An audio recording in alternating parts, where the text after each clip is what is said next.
tell me what your play is about. Well, Andrea, my play, it's about a brother and a sister. And the sister decides to go and crash her brother's bachelor party. I think the play is also, it's about love, and it's about loving someone so hard that you lose your own identity. Cool. And what inspired you to write it? Oh, many things. I think I grew up with two brothers who are, I mean, they're really awesome. I have two older brothers, and I think they've really shaped who I am, and my relationship with them, I think, has really shaped me. What I'm trying to say is noticing that like femme-centered stories are becoming, thankfully, a lot. There's just like a lot more of them, but still feeling like there's a lack in exploring like the complications of what it is to have a woman's story on stage and the responsibility of that, and feeling like there's still this idea that the woman has to be like a virtuous character. So that was part of it. And then I was also using King John by William Shakespeare as an inspiration, and that is such like a male heavy script, as you know, so many Shakespeare's plays are. And so sort of using that as a jumping off point, and there was something that really excited me about writing a play for all men, and where could I find my story within that.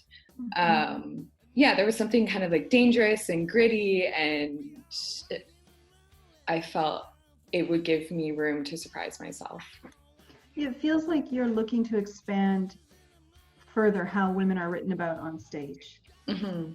And that it doesn't have to be a woman telling a typically female or feminine story. Yeah. It's about how they intersect with men as well. And yeah. And I that think our identities aren't kind of clean and clear cut, that they're complicated. Yeah. Yeah. And also like how, because we have grown up in a patriarchal society, that there's like a lot of, at least I find in my own experience, there's like a lot of unpacking my inner misogyny and the ways that I relate to the world, and that is a really complicated thing when we're given these narratives that are like, oh, the virtuous woman or the woman as a hero, and like, which is really exciting and like a much needed balm to how stories have been told, but it also puts like intense pressure on being like a perfect woman who's like, can do all the things that a man does, but then is also, kind and kind of uncomplicated, and yeah. And retains her femininity somehow. Yeah. All of these, competing objectives a woman has to fulfill. Yeah, totally. Yeah. And you also said the play was about love. Can you speak a bit to that? Yeah, in some ways I think it is, although my brothers may disagree if they watch it, in some ways I think it's a love letter to my brothers. And I think it's also a love letter to men. And it was one of the things that I first said to the cast, that I was like, this play is not the I hate men play. It's actually the opposite, in that I think there's like, some of my favorite people in my life are like these really good, kind, thoughtful, generous men. And that the idea of like unpacking your privilege as a man is actually like really, really, well, not that I would know, but it's like really, really hard work, because you're having to give up a lot of the things that you've been gifted. And so I like admire that really, really deeply in the men who are willing to go there. Mm-hmm. So the original, so the play is called Game. Yeah, and or the original, The Game. Is it called The Game or Game? Yeah. Now has the. Oh, they've added a the? Okay. So the play is called The Game. Yes. And it's about a group of men at a bachelor party at a campsite, right? Yeah. An old boys campsite. Yeah. And the original conception for the play was that it was going to be extremely physical. Is that right? Yes. Can you describe that? Can you describe a little bit what that meant? Right. Can you tell us about some of the games, Jill?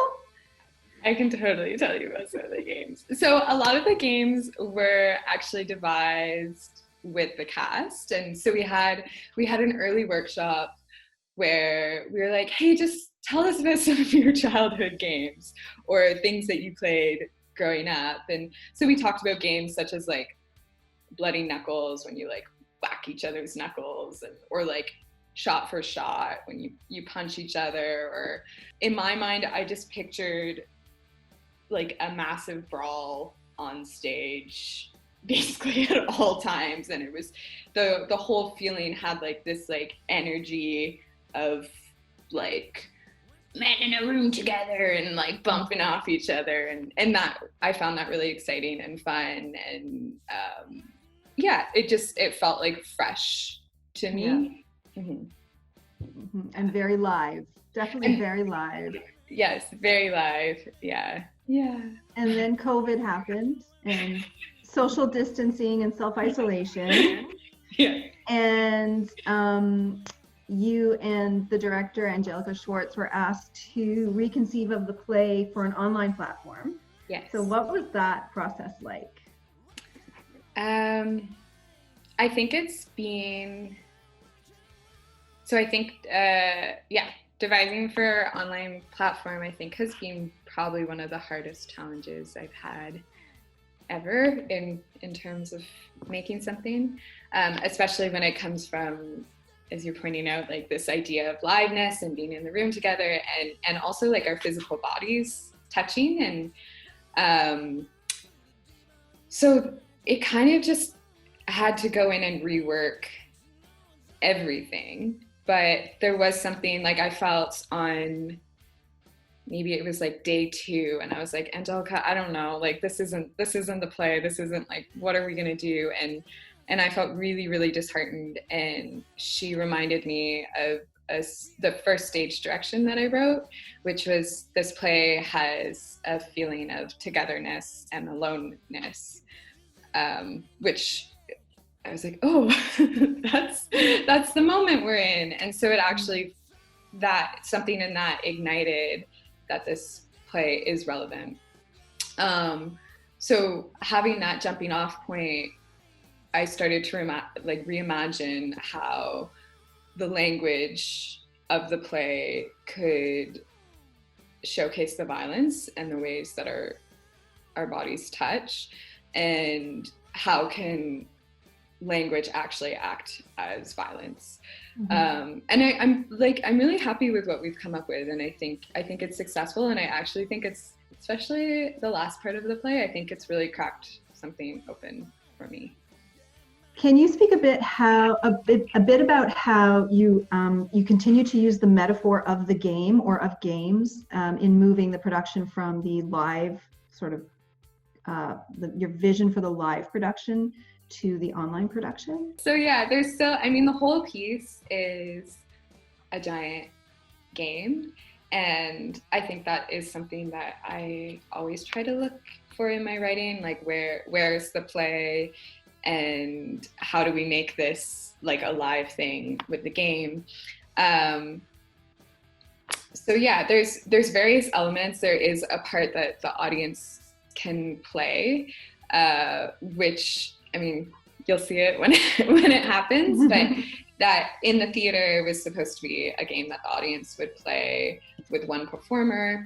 And so trying to reimagine how that could work when we're all just in our living rooms, because I think the thing that I've been thinking about is, in a theater, when the lights go off on the audience, what we're listening for is audible cues to acknowledge that we're all in the same room together, and touch as well.